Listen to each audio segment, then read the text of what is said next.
That's it.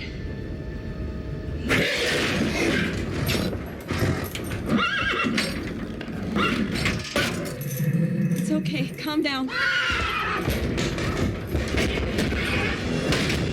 Somebody!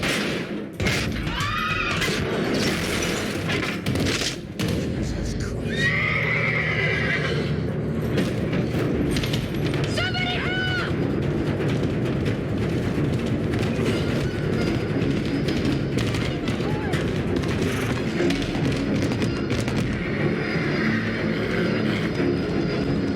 When teenage Katie, Amber Tamlin, daughter of Russ Tamlin, dies suddenly, her journalist aunt Rachel Keller, Naomi Watts, a single mother, investigates. Katie and 3 friends had been staying in a mountain cabin where they watched a mysterious, surreal video. When it finished, an anonymous phone call warned them they only had a week to live, and all 4 have died. Rachel goes to the cabin and sees the video herself, and the phone rings with the ominous warning. Seeking help from her ex-lover Noah, Martin Henderson, Rachel finds the trail leads in mysterious directions, and she becomes more and more aware that she and Aidan, David Dorfman, her son, who also saw the video, may be doomed.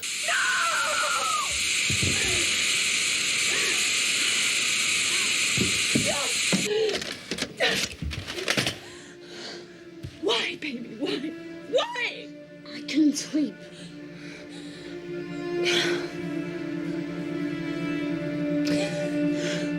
Where's she, Rachel?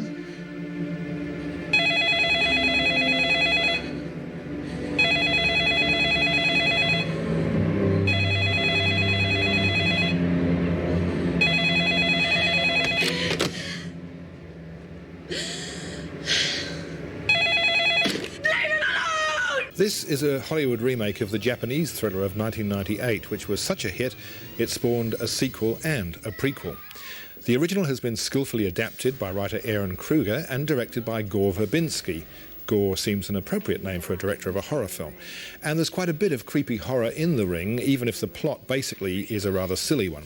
Naomi Watts, in her first starring role in a studio picture, is excellent as the tenacious but understandably frightened woman at the centre of this supernatural mystery. Margaret. Yes, she's good. It's certainly a lesson for not leaving videos around that you don't want your kids to see, isn't it? And that scene with the horse that we saw at the beginning. Yeah, which isn't in the Japanese film. No, is actually a really well-handled sequence. Yeah. But, you sort of wonder why they remake a film like this. And, OK, it is to expand its audience. But in the process, something is lost, I think. And what it is that absolute ruthlessness.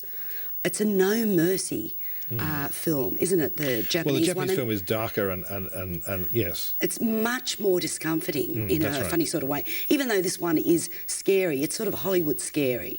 And it works quite effectively on that level, I think.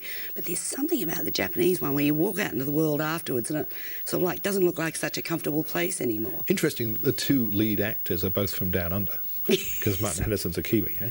Yeah. Well, so what are you giving this? We're just constantly producing this talent. I don't know. Look, I'm giving this 3 stars. Me too, 3 stars.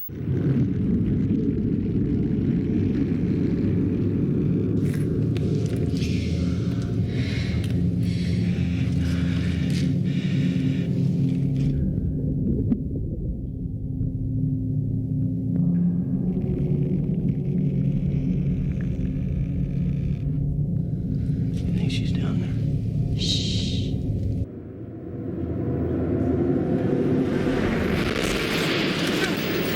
Naomi Watts spoke to us about the unbeatable calling card that her work with David Lynch gave her in Hollywood. I got a lot of nice notices from Mulholland Drive and a lot of awards and all that stuff, which was so flattering and so lovely. And I just tried to deliver whatever David asked me to do, and they were big asks.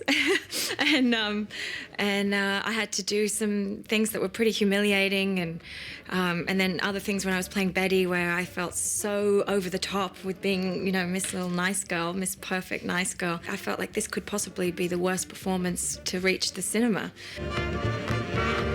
Then there's this sense of the follow-up film, and as we all know, the second film is always the most harshly judged, and so I felt like, you know, are people watching me? Are they going to think that was a fluke and she's probably not able to deliver a second time? You know, all that fear. 4 kids are dead, Noah. Not from watching a videotape.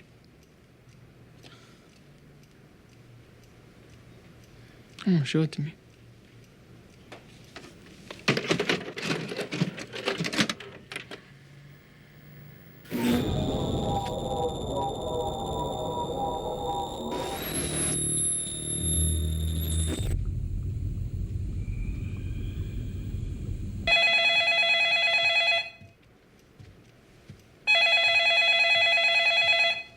You know, it really feels like this is a plot-driven movie, but I am the protagonist, and if the audience doesn't like me, then it's going to affect the film.